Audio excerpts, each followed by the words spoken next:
Pada pertemuan yang lalu kita bahaskan berkenaan dengan apa yang terjadi kepada kelompok Bani Qainuqa atau Yahudi Bani Qainuqa yang berkhianat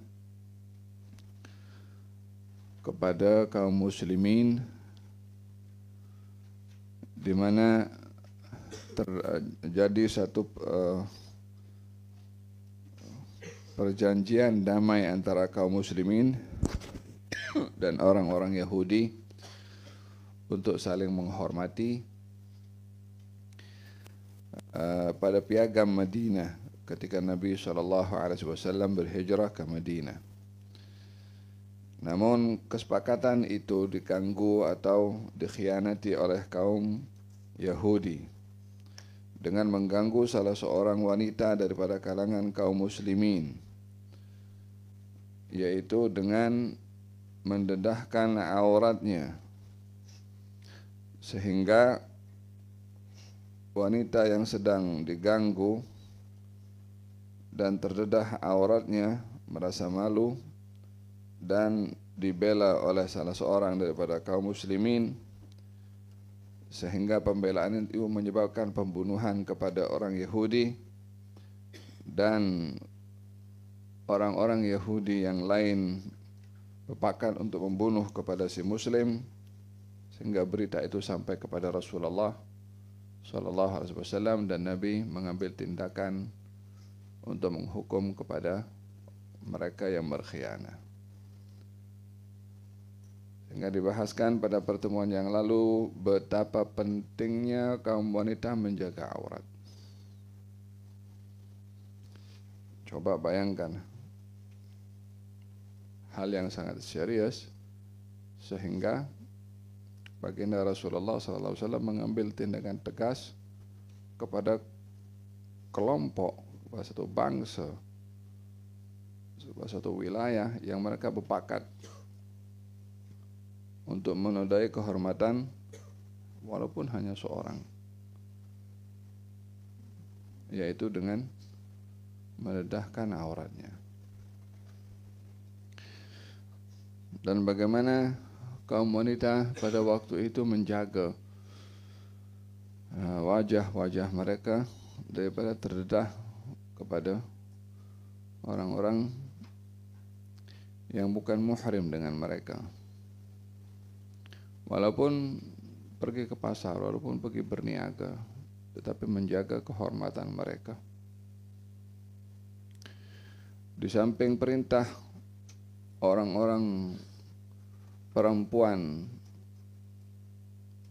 untuk menutup aurat, diperintahkan kepada laki-laki untuk menutup mata kalau wanita tidak menutup aurat. Dengan demikian, perempuan diperintahkan menutup auratnya, laki-laki diperintahkan untuk menutup matanya. Mengalihkan daripada hal-hal yang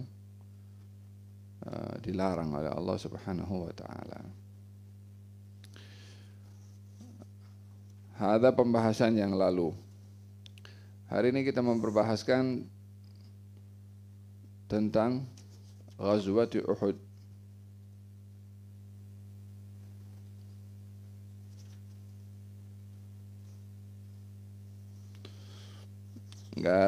Sabda Rasulullah SAW mengatakan, ya Ali, la tudbi'un nadratu an-nadrata fa innama lakal ula wa laysat lakal akhirah. Wa fi riwayah wa alayka thaniyah.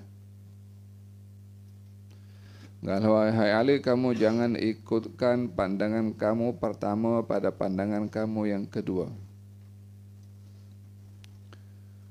Maksudnya adalah bila ternampak kedua mata ini kepada perempuan yang kurang sempurna menutup auratnya secara tidak sengaja, maka alihkan pandangan itu, baik dengan menundukkan atau mengalihkan ke tempat yang lain.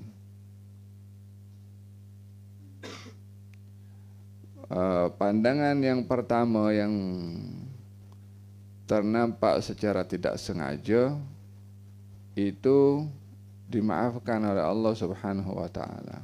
Tetapi yang tak boleh kalau dia kembali lagi melihat kepada orang tersebut. Wahai Ali, jangan ikutkan pandangan kamu pertama bila ternampak tak sengaja nampak aurat, nampak orang perempuan tidak menutup auratnya, ternampak, alihkan. Yang pertama dimaafkan, tapi kalau kembali lagi maka akan dikira sebagai satu kesalahan, satu dosa. An-nadhratu sahmun min sihami iblisil marjum. Pandangan ini bahagian daripada panahnya iblis. Pandangan mata ini. Oh, bagaimana gitu punya zaman sekarang? Mau keluar rumah, mau di pasar. Qala an-nadharatu sahmun min sihami iblis al-marjum. Barang siapa yang menjaga pandangannya, maka akan diberikan manisnya iman oleh Allah Subhanahu wa taala.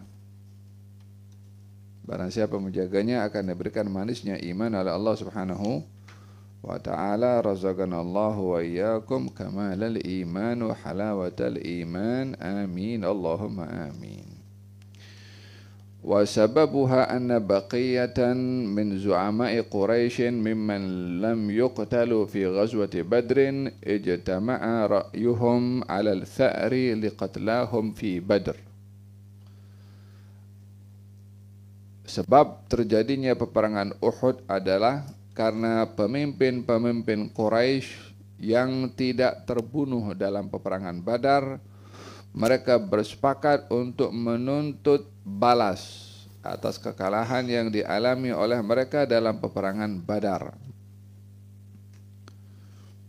Wa an yasta'inu bi'iri Abi Sufyan wa ma fiha min amwalin litajhiz jayshin qawiyyin liqitali Rasulillah sallallahu alaihi wasallam. Dan mereka menggunakan dana untuk mempersiapkan tentera dalam peperangan ini hasil daripada keuntungan perniagaan yang dibawa oleh Abu Sufyan yang ingin diselamatkan oleh kaum Quraisy pada peperangan Badar yang lalu. Maksudnya apa di sini? Kita ingat masa peperangan Badar itu terjadi, kan kaum muslimin keluar untuk mengambil balik hak mereka daripada kafilah yang dibawa oleh Abu Sufyan. Abu Sufyan daripada Syam bawa barang perniagaan ingin balik pergi ke Mekah. Kaum muslimin ingin halang dan ambil harta itu. Apa sebab? Adakah kaum muslimin perompak? Adakah kaum muslimin ambil hak orang? Tak. Harta kaum muslimin di Mekah diambil oleh orang Quraisy. Maka kaum muslimin kena ambil balik. Itu hak mereka. Orang Quraisy tak benarkan. Maka dengan begitu, macam mana kamu ambil hak kami, kami akan ambil. Rampas balik apa menjadi hak kami. Dengan apa? Itulah dengan ambil balik harta yang dibawa oleh Abu Sufyan. Bukan ingin membunuh, tidak. Ingin mengambil harta, mengambil balik hak mereka. Namun Abu Sufyan menyedari keadaan itu, dan Abu Sufyan mengambil jalan yang bukan menjadi tempat dihadang oleh kaum muslimin. Yani ambil jalan yang berbeza, sehingga Abu Sufyan dengan kafil itu selamat daripada hadangan kaum al-muslimin. Hasil daripada perniagaan yang menguntungkan yang dibawa oleh Abu Sufyan pada waktu itu, yang dengan itu berlaku peperangan Badar dan kaum musyrikin kalah dalam peperangan Badar, hasil harta perniagaan Abu Sufyan itulah yang dijadikan sebagai satu dana untuk mempersiapkan peperangan Uhud. Dalam perang perlu dana. Dalam perang perlu persiapan. Dalam perang memerlukan bekalan. Tak boleh hanya berbekal dengan tubuh badan saja. Perlu kemahiran, perlu skill, perlu kepandaian, perlu strategi. Jadi slogan jihad itu slogan yang mulia betul. Tapi pastikan orang nak berjihad itu dia tahu, dia pandai. Kalau berjihad dengan pistol, nak pegang pistol dia tak boleh. Macam mana nak berjihad? Kena ada kepandaian, kena ada kemahiran. Faham dong? Jadi dana yang digunakan adalah hasil daripada keuntungan perniagaan Abu Sufyan pada perjalanannya daripada Syam menuju ke Mekah ketika ingin dihadang oleh kaum muslimin, namun kaum muslimin tidak berjaya menghadang kafilah Abu Sufyan yang dengannya bertukar jadi peperangan Badar. Hasil daripada keuntungan itu dijadikan sebagai satu modal untuk mempersiapkan tentera mengambil tindak balas kepada kaum muslimin atas kekalahan kaum musyrikin pada peperangan Badar. Jadi peperangan Uhud ini motifnya dendam. Peperangan Uhud ini adalah motifnya mengambil tindak balas atas kekalahan yang dialami oleh kaum musyrikin terhadap kaum muslimin. Maka pada ketika itu ijtama'at kalimatu Quraisyin ala dhalik. Orang-orang Quraisy sudah sepakat. Bila terjadi perang Uhud tahun ketiga, bila terjadi perang Badar tahun kedua. Yani hanya berbeza lebih kurang hampir 1 tahun. Peperangan Badar tahun kedua, dendamnya kaum musyrikin untuk mempersiapkan tentera mengambil tindak balas ambil masa dalam lebih kurang 1 tahun untuk mempersiapkan kekuatan. Wandamma ilaihim ghairuhum aidan mimma yusammuna bil ahabish. Dengan harta, dengan duit tadi membeli tentera daripada golongan ahabish, yakni orang-orang yang ada yang boleh dibeli daripada kabilah-kabilah yang ada di sekeliling Jazirah Arab. Apa namanya? Tentera bayaran, al-murtazaqah, macam sekarang juga lah, kan. Wa ma ashbah al-yawmu bil barihah. Alangkah serupanya sekarang yang perang dengan dulu. Macam mana sekarang cari orang-orang yang boleh dibayar. Di tempat-tempat lain datang pergi situ. Kaum musyrikin sewa, bayar kepada mereka yang mahu dibayar untuk berperang. Wasta'anu bi'adadin kabirin minan niswah kay yamna'na ar-rijala minal firar idza ahdaqa bihim al-muslimun. Selain daripada membawa tentera bayaran, maka kaum musyrikin juga membawa perempuan-perempuan. Apa tujuannya? Tujuannya memberikan semangat kepada laki-laki supaya tak lari daripada peperangan. Jadi kekuatan yang digunakan oleh kaum musyrikin bukan hanya kekuatan ketenteraan, tapi sewa, menyewa tentera-tentera upahan. Selain daripada itu menggunakan kekuatan psikologi.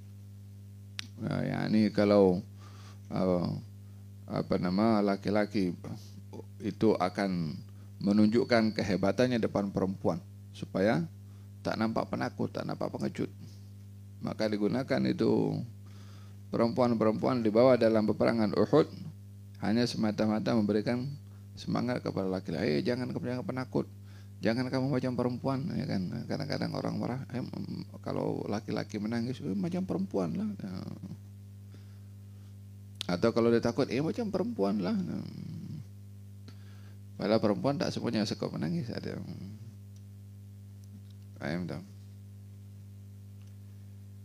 tapi itu sudah menjadi satu strategi bagi mereka untuk memberikan semangat kepada laki-laki dan tidak lari daripada peperangan. Kalau tidak, dia akan dipermalukan dengan dilihat oleh perempuan lari daripada perang. Wa kharaju min Makkah wa qad balaghu 3,000 muqatil. Terhimpun waktu itu 3,000 tentera. وسمع رسول الله صلى الله عليه وآله وسلم بالخبر فاستشار أصحابه وخيرهم بين الخروج لملاقاتهم وقتالهم والبقاء في المدينة. Maka baginda Rasulullah sallallahu alaihi wasallam waktu itu bermusyawarah.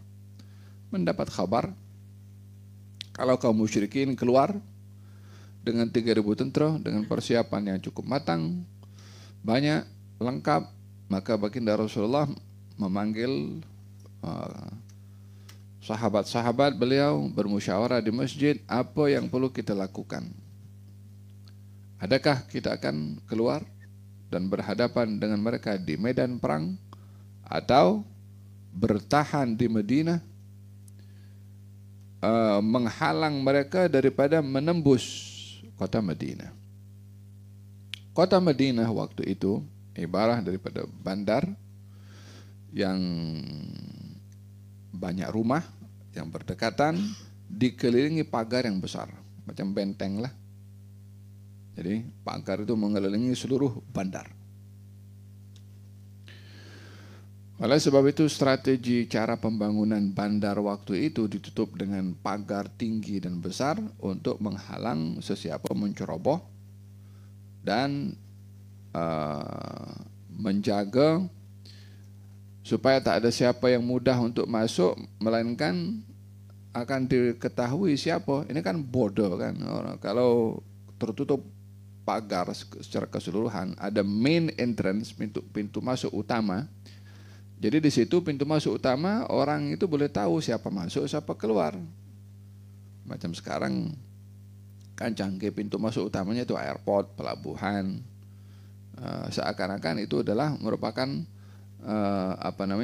negara ini dipagari, dan pintu masuknya adalah airport, pelabuhan, supaya orang kalau masuk ke negara kita, oh ya betul, rekod ada dalam sistem. Jika tidak, yang masuk mungkin orang tak betul ke, nak buat benda tak elok ke. Jadi di antara cara menjaga keamanan wilayah bandar waktu itu adalah dipagari secara keseluruhan, dan pagar itu tinggi sehingga tidak ada orang boleh panjat, tidak mudah orang boleh panjat. Madinah waktu itu seperti itu, ada pintu masuk utama, dan Madinah itu dikelilingi oleh pagar yang menutup. Maka baginda Rasulullah mencadangkan, baginda Rasul bertanya, bermusyawarah, macam mana kita nak hadapi kaum musyrikin? Adakah kita tetap di Madinah berbentengan dengan pagar itu, dan kita lawan daripada atas untuk menghalang kaum musyrikin mendekati pintu masuk Madinah, atau kita akan keluar dan berhadapan di medan perang yang terbuka seperti mana perang Badar sebelum ini. Hikmah yang perlu kita ambil di sini adalah kebiasaan Rasulullah SAW bila mengambil keputusan adalah dengan bermusyawarah. Wa amruhum syura bainahum. Hal-hal kamu semua hendaklah kamu sikapi dengan bermusyawarah. Ma khaba man istakhar wa ma nadima man istasyar. Tidak akan rugi orang yang istikharah, dan tak akan menyesal orang yang istikharah. Konsep musyawarah ini menjadi wasilah untuk menepati kebenaran pada pilihan. Untuk menepati kebenaran pada pilihan dan mengelak daripada sifat ego terhadap sesuatu yang perlu diputuskan bersama kalau dia buat keputusan sendiri. Negara ini kan milik semua warga negara tersebut. Negara ini ditadbir oleh kolektif secara kebersamaan, ada ketuanya, ada menterinya, ada pembantunya. Oleh karena pentadbiran ini dikelola secara bersama, maka keputusan yang perlu diambil untuk kepentingan negara itu adalah diambil keputusan secara bersama juga, seharusnya begitu. Walihada tidak menjadi satu sifat yang baik bila dalam pentadbiran dalam skop yang kecil atau yang besar, bila pentadbiran itu secara kolektif keputusannya hanya seorang saja. Contohnya madrasah ini contohnya. Mudirnya Ustaz Ashraf, tapi Ustaz Ashraf dibantu dengan Ustaz Adnan, dibantu dengan guru-guru yang lain. Oleh karena pentadbiran madrasah ini ditadbir oleh beberapa orang yang bertugas, walaupun diketuai oleh seorang, maka untuk sampai kepada kebenaran dan mengelak daripada sifat ego dalam memberi keputusan, caranya itu bermusyawarah. Dengar pendapat si fulan, dengar.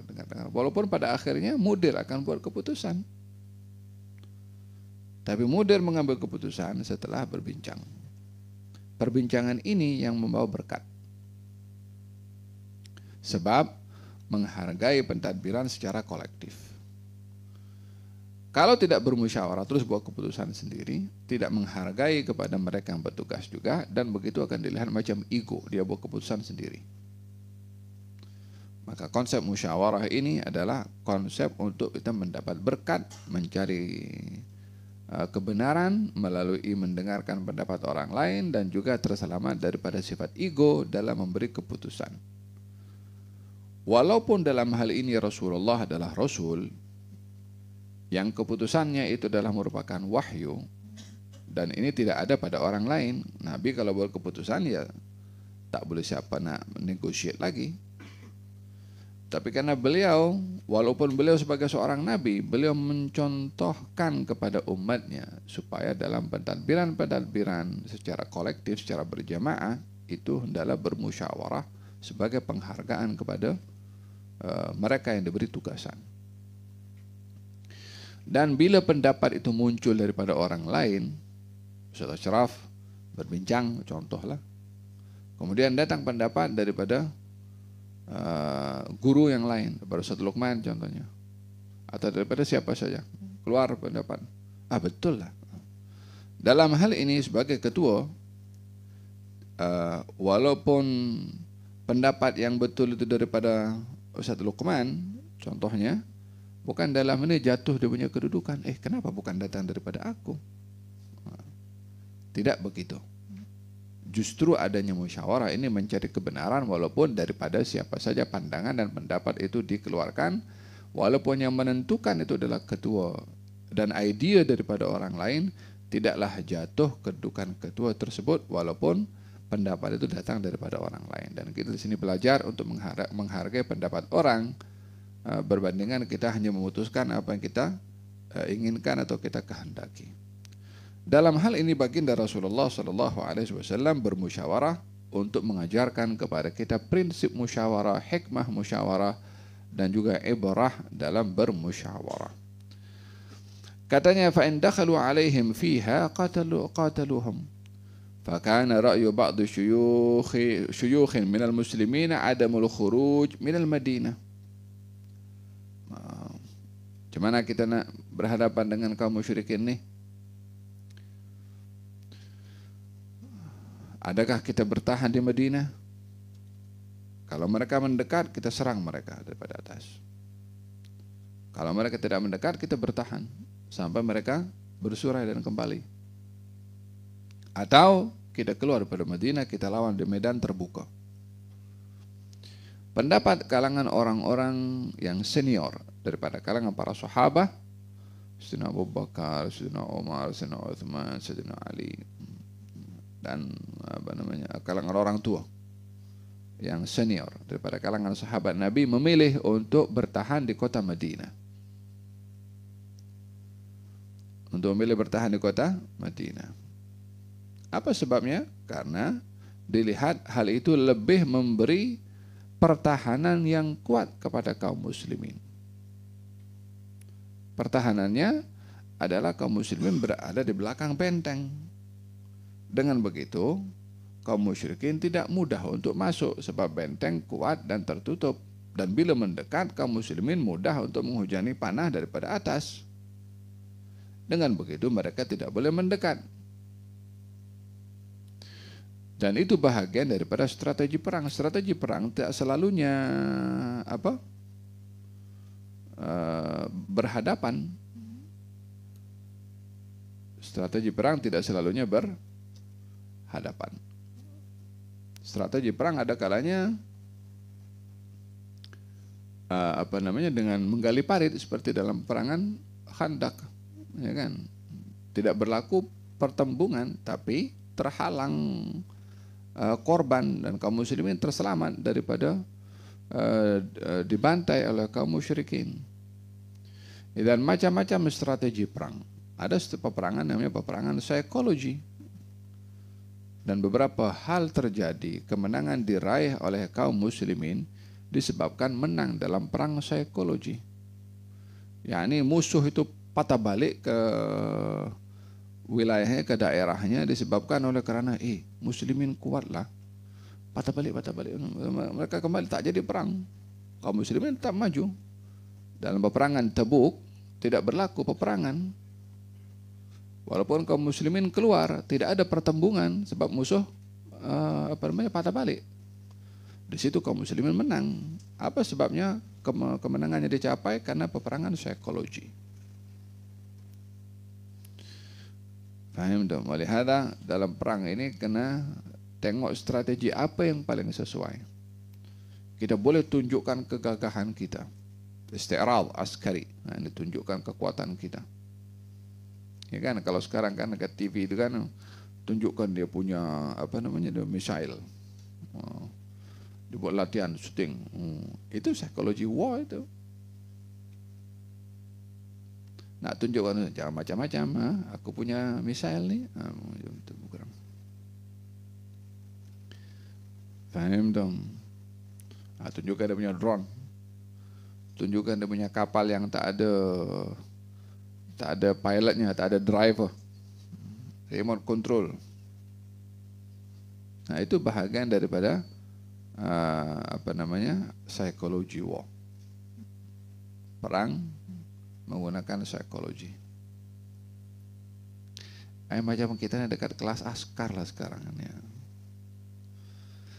Tapi perlu tahu juga karena ini ada dalam kita punya sirah, kita bersejarah, menunjukkan orang-orang dahulu mahir juga dalam berperang, bukan main keluar aja macam tu. Mereka mahir, mereka pikir.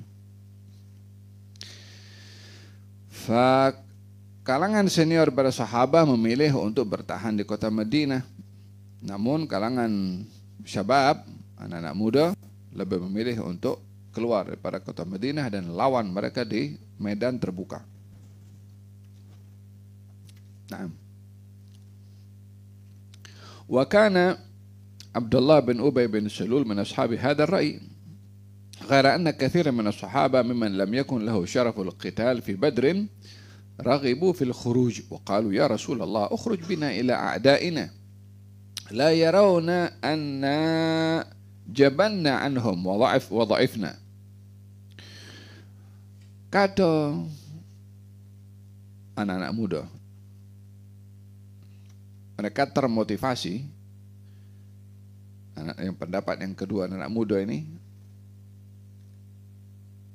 mereka terlepas peluang untuk bersama dengan Nabi dalam perang Badar yang lalu. Menyesal kenapa tak ikut. Mereka yang tak ikut pada perangan Badar itu katanya kali ini kita mesti keluar, supaya mendapat juga apa yang didapat oleh orang-orang yang hadir dalam perang Badar yang lalu daripada kemuliaan yang diberikan oleh Allah, imma syahadah wa imma pujian dari Allah Subhanahu wa taala, dan juga kemenangan. Ya Rasulullah, kita kena keluar. Kalau kita tak keluar nanti mereka kata, tengok penakut, tengok pengecut. Kalau kita tak lawan, dia akan tuduh kita seperti itu. Kata anak-anak muda. Kau dalam hal ini bukanlah kalau duduk di Madinah itu dikatakan penakut dan pengecut, karena itu bahagian daripada strategi juga untuk mengelak daripada kehancuran. Karena perang ini resiko dan akibatnya itu hancur, ya hilang nyawa, hilang harta benda, kacau bilau negara. Maka pada ketika itu ramai daripada anak-anak muda yang menyokong pendapat untuk lawan di medan terbuka. ولم يزل أصحاب هذا الرأي برسول الله صلى الله عليه وسلم حتى وافقهم على ما أرادوا فدخل بيته فلبس درعه وأخذ سلاحه وظن الذين ألحوا على رسول الله صلى الله عليه وسلم بالخروج أنهم قد استكرهوه على ما لا يريد فندموا على ما كان منهم. Maka waktu itu, betul ya Rasulullah, kata anak-anak muda. Kita sokong pendapat ini, kita kena lawan, kita kena maju, kita keluar hadapi mereka di medan terbuka.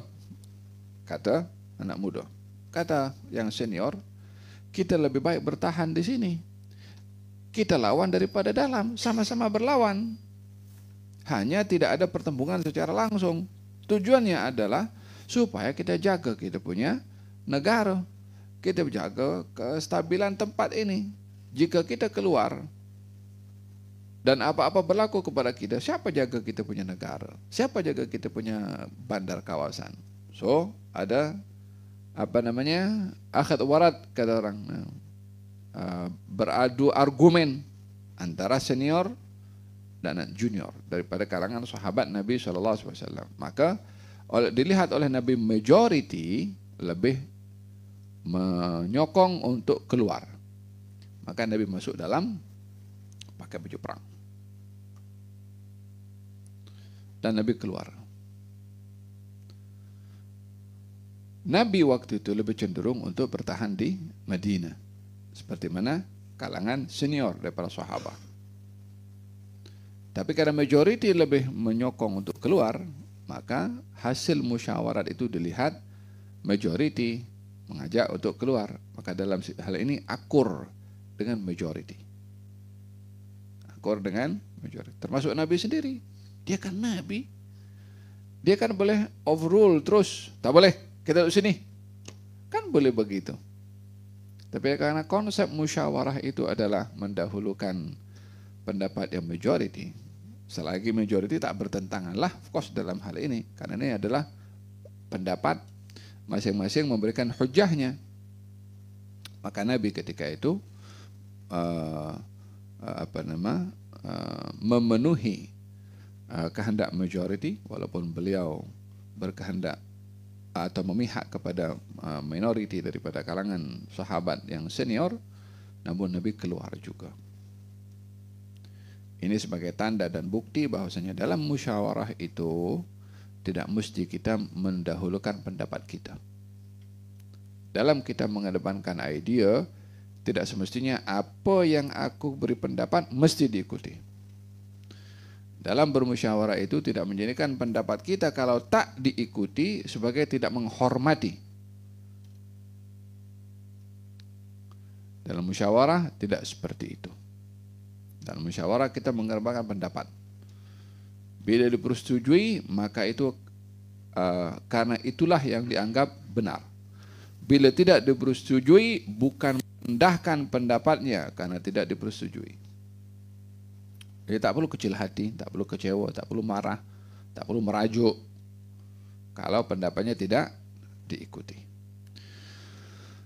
Kaum muslimin yang anak-anak muda tadi yang memaksa untuk Nabi keluar berhadapan dengan kaum musyrikin di medan perang, melihat Nabi terus pakai baju perang, mereka, kita macam paksa Nabi lah. Macam kita tekan Nabi untuk ikut apa kita punya pendapat. Kata anak-anak muda tadi. Maka mereka menyesal. Penyesalan mereka karena khawatir memaksa dan menekan kepada baginda Rasulullah sallallahu alaihi wasallam. Maka mereka mengatakan kepada Rasulullah, istakrahnaka ya Rasulullah wa lam yakul lana dzalik. Kan ya Rasulullah, mohon maaf kalau kami paksa dan tekan engkau. Tak ada maksud kami untuk menekan kepada engkau supaya engkau keluar berhadapan dengan mereka di medan perang. Bukan itu maksud kami untuk menekan, kami hanya memberikan pendapat saja. Fa in syi'ta faq'ud. Ya Rasulullah, kalau engkau lebih memilih untuk duduk bertahan di kota Madinah, kami ikut bersama dengan engkau. Ini menunjukkan loyal, setia, wala. Kita dalam pentadbiran ini kalau tak ada loyal, kalau tak ada wala, kesetiaan, hancur.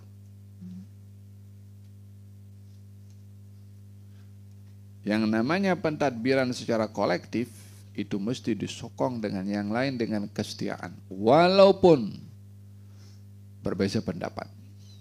Yang diputuskan dalam musyawarah secara kolektif mesti disokong walaupun berbeda dengan pendapatnya. Sebagaimana saya katakan tadi, yang disokong kebenaran yang ada pada majority, bukan secara individu. Paham dong? Ngal baginda Rasulullah sallallahu alaihi wasallam ketika diberitahukan seperti itu dan melihat kesetiaan sahabat-sahabatnya, beliau bersabda, "Ma yanbaghi linabiyyin idza labisa lammatahu ay dir'ahu an yadha'aha hatta yuqatil." Katanya tidak sepatutnya bagi seorang nabi kalau sudah pakai baju perang untuk dia membuka balik baju perangnya, sehingga dilaksanakanlah tuntutan daripada memakai baju perang, yaitu untuk berperang, imma syahid atau menang. Berbicara tentang beberapa hal yang terkait dengan khususiyah, keistimewaan yang ada pada baginda Rasulullah sallallahu alaihi wasallam yang tidak ada pada yang lainnya. Ada beberapa hal yang itu menjadi hukum tetap kepada Nabi yang tidak boleh dilanggar oleh Nabi. Tetapi hukum itu kalau ada kepada orang lain, maka orang lain boleh memilih. Seperti hal ini. Nabi kalau sudah pakai baju perang tidak boleh melepaskan. Sehingga jalan terus. Nanti di sana jadi perang tak kisah, yang penting jalan. Karena tuntutan orang pakai baju perang adalah untuk berperang. Tapi selain Nabi juga pakai baju perang, kemudian dilihat, lebih baik kita bertahan dan tidak keluar, maka dia boleh buka baju perangnya. Dia boleh cancel. Dia boleh berubah daripada memakai baju perang untuk berperang, berubah menjadi tidak perlu untuk berperang. Bagi selain Nabi boleh, tapi Nabi kalau sudah pakai baju perang mesti dilaksanakan. Itu khususiyah kepada baginda Rasulullah sallallahu alaihi wasallam. Beberapa hal yang terkait dengan khususiyah, keistimewaan yang ada pada baginda Rasulullah sallallahu alaihi wasallam adalah tidak boleh menggunakan bahasa isyarat dengan mata. Bahasa isyarat dengan mata, bercakap tapi dengan isyarat mata macam tu tak boleh. Mesti dengan kata-kata atau dengan perbuatan. Datang seorang bernama Ka'ab bin Zuhair.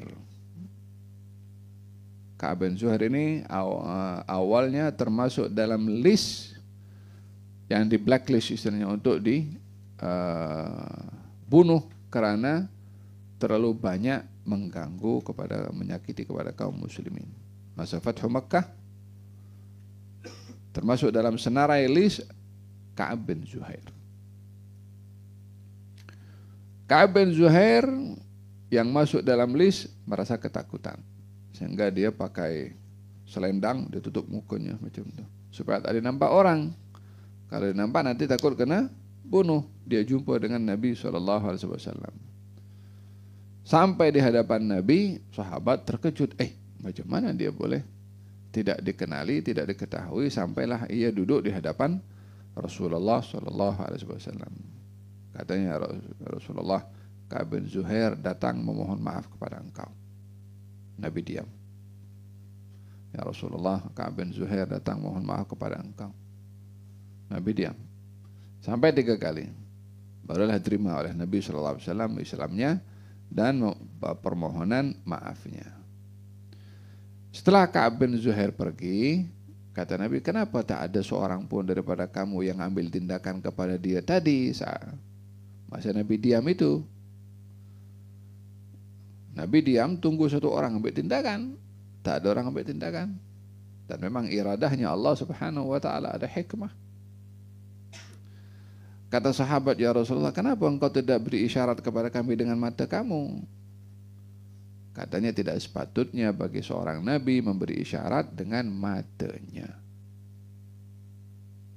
Tidak sepatutnya bagi seorang nabi memberi isyarat dengan matanya. Ini khususiyah ada pada Nabi sallallahu alaihi wasallam. Bagi orang lain, kalau mau memberi isyarat dengan mata, boleh saja, tanpa menghinalah. Nah, dan beberapa hukum terkait dengan baginda Rasulullah SAW, qiyamul lail wajib bagi Nabi, tidak bagi selain Nabi. Kemudian zakat itu tidak boleh Nabi itu terima zakat, walaupun orang lain selain daripada Nabi boleh terima zakat. Ada beberapa khususiyah yang ditetapkan dalam syariat ini untuk Rasulullah yang tidak ada pada orang lain. Pernikahan lebih daripada 4 boleh pada Nabi, tidak selain Nabi. Paham dong? Nah, ada beberapa apa yang terjadi ketika baginda Rasulullah memakai baju perang.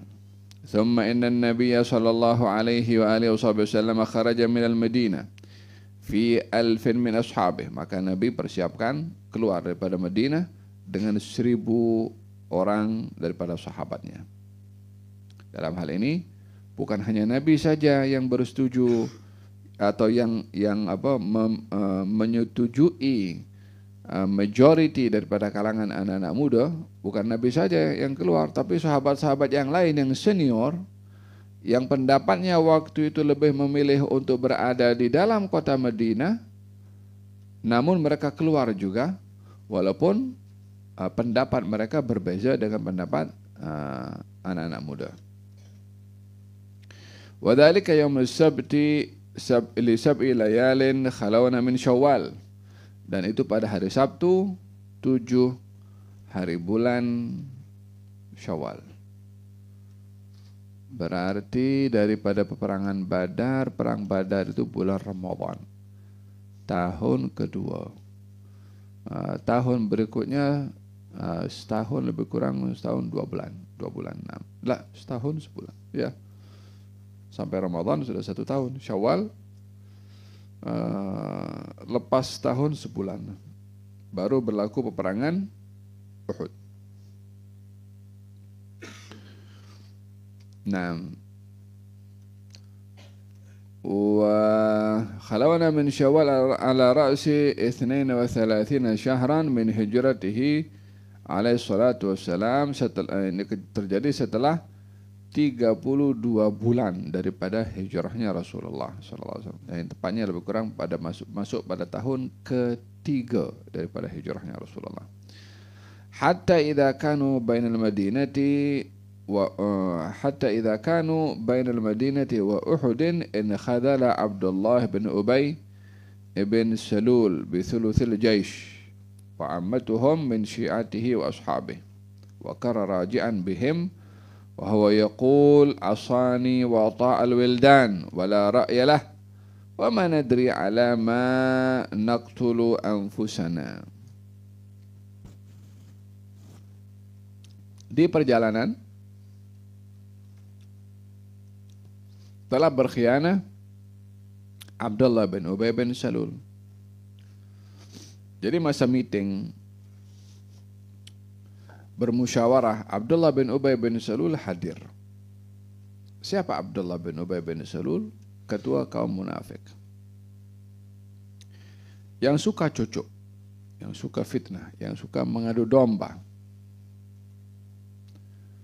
Hatta di zaman Nabi orang seperti ini ada. Karena itu sebaik-baik kurun kan. Khairul quruni qarni, sebaik-baik kurun itu kurun aku, kata Nabi. Ya, walaupun itu kurun terbaik, tetapi orang-orang munafik ada. Orang seperti Abu Jahal ada. Lalu bagaimana dikatakan kurun itu kurun terbaik, sementara orang-orang seperti itu ada? Kita kan memahami apa maksud kurun terbaik. Kalau dimaksudkan kurun terbaik itu maknanya tak ada orang-orang yang tak baik, itu tidak mungkin berlaku di atas muka bumi. Yang namanya hidup di atas muka bumi mesti ada orang baik, ada orang tak baik. Tapi kurun terbaik di situ merujuk kepada sistem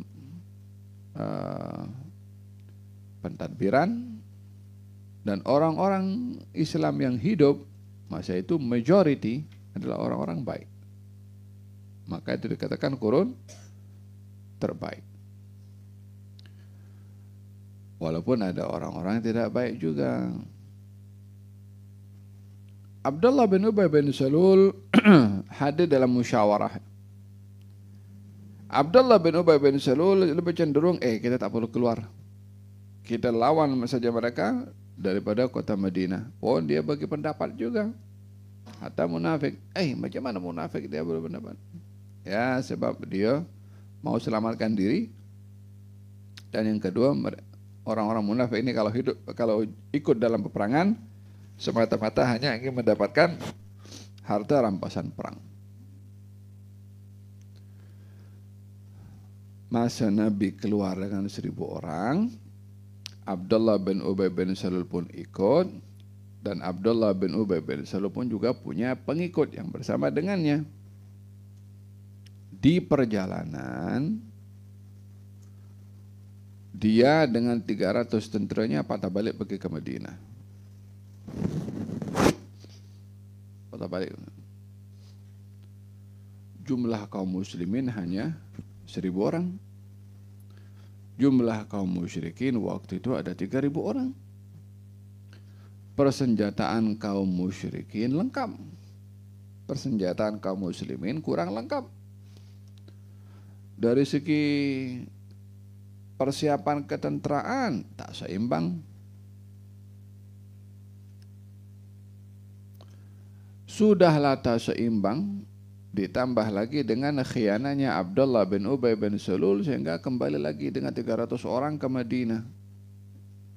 Kalau 1.000 saja berhadapan dengan 3.000, 1:3, ini sekarang 700 lawan 3.000. Lagi susah kaum muslimin. Maka kaum munafikin kembali 300 orang lebih kurang. Dan dia mengatakan, Abdullah bin Ubay bin Salul katanya, asani wa ta'al wildan.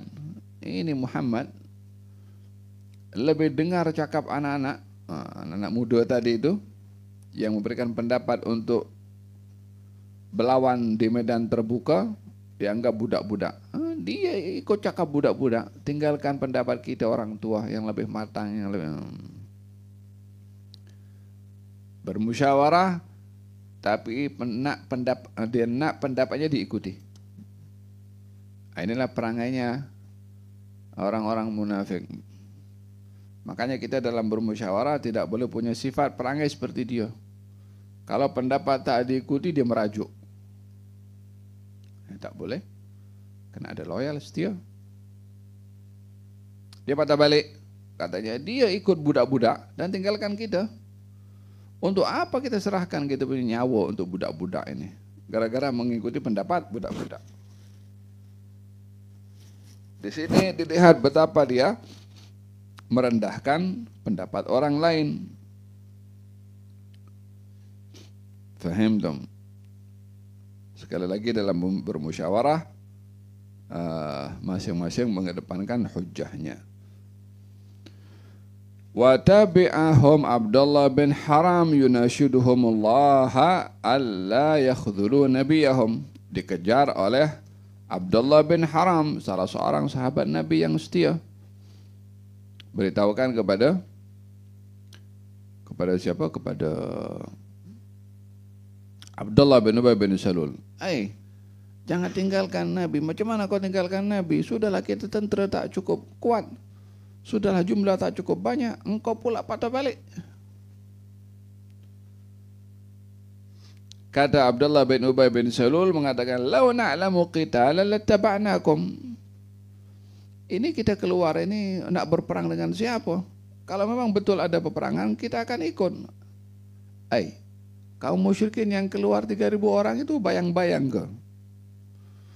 Kaum musyrikin 3.000 orang yang keluar itu nyamuk ke? Alasan tidak mau ikut dengan apa yang diarahkan oleh Rasulullah sallallahu alaihi wasallam. Walihada perangainya orang-orang munafik ini ingkar kepada Rasulullah sallallahu alaihi wasallam. Wa idza qila lahum ta'alu yastaghfir lakum Rasulullah lawaw ru'usahum wa ra'aytahum yasudduna wa hum mustakbirun sawa'un 'alaihim istaghfarta alaihim aw lam tastaghfir lahum la yaghfirullahu lahum. Yaquluna la tunfiqu 'ala man 'inda Rasulillah hatta yanfaddu walillahi khazainus samawati wal ard walakinnal munafiqina la yafqahun. Yaquluna la in raja'na ila al-madinati la yukhrijanna al-a'azzu minhal adal walillahi al-izzatu wa li rasulihi wa lil mu'minin walakinnal munafiqina la ya'lamun. Perangai mereka dipanggil, mari datang kepada Rasulullah untuk dimintakan ampun. Lawaw ru'usahum, mereka palingkan wajah mereka daripada Nabi sallallahu alaihi wasallam.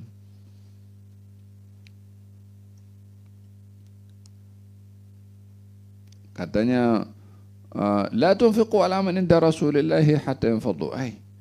Duit jangan bagi kepada Muhammad dan kepada teman-temannya. Nanti kalau mereka tak punya duit, nanti teman-teman Muhammad tinggalkan Muhammad.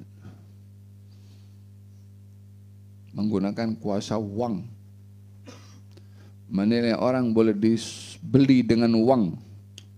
Perangai kaum al-munafiqin. Berapa banyak orang punya sifat seperti itu? Katanya uang boleh berbicara. Ya, uang boleh digunakan untuk beli orang-orang yang akidah dan imannya pada uang. Tapi orang-orang yang imannya kepada Allah dan kepada Rasulnya, tidak mudah dibeli dengan uang. Falihada kata baginda Rasulullah, ta'isa abdud dinar wad dirham.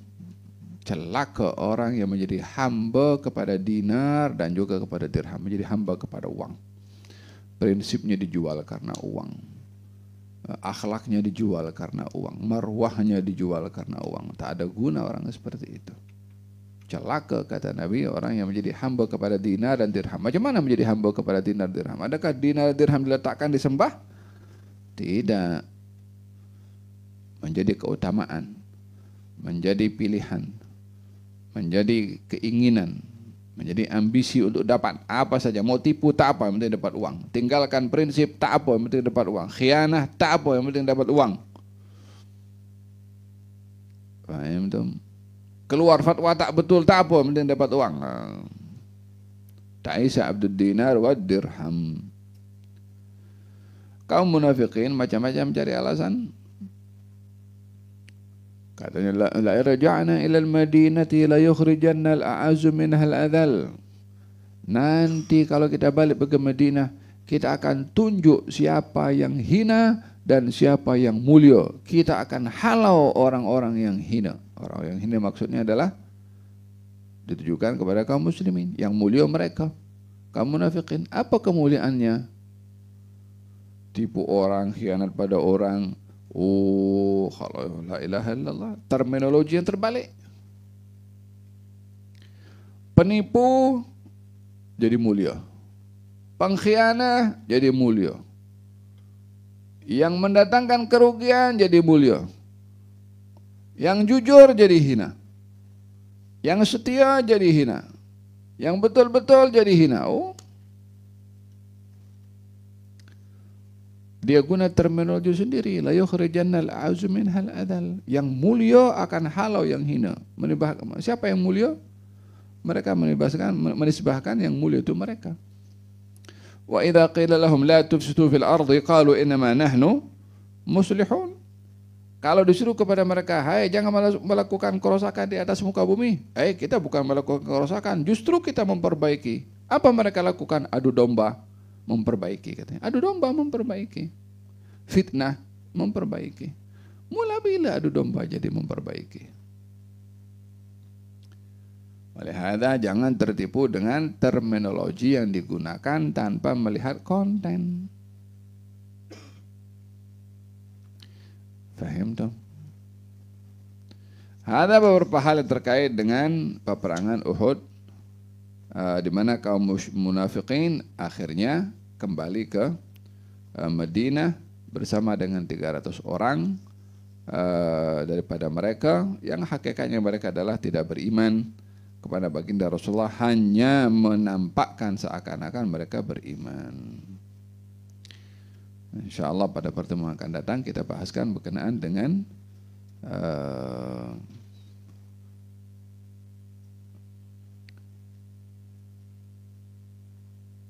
beberapa cadangan yang disampaikan oleh kaum muslimin kepada baginda Rasulullah setelah melihat kurangnya jumlah ketenteraan. Apa itu? Tentang meminta pertolongan kepada orang kafir. Boleh atau tidak untuk menambahkan kekuatan dalam perang, minta tolong kepada orang kafir. Kita akan bahas pada pertemuan yang akan datang insyaAllah. Mudah-mudahan Allah SWT berikan kepada kita ibrah dan hikmah dalam mengkaji sirah Nabi Muhammad SAW dan berikan azam untuk mengamalkan, dan mudah-mudahan diberikan kekuatan dalam keimanan, kesetiaan kepada Allah dan Rasulnya, kepada syariatnya, dan Allah lindungi kita daripada sifat orang-orang munafik. Ya Arhamar Rahimin. Wa sallallahu ala sayyidina Muhammadin wa ala alihi wasallam. Alhamdulillahi rabbil alamin.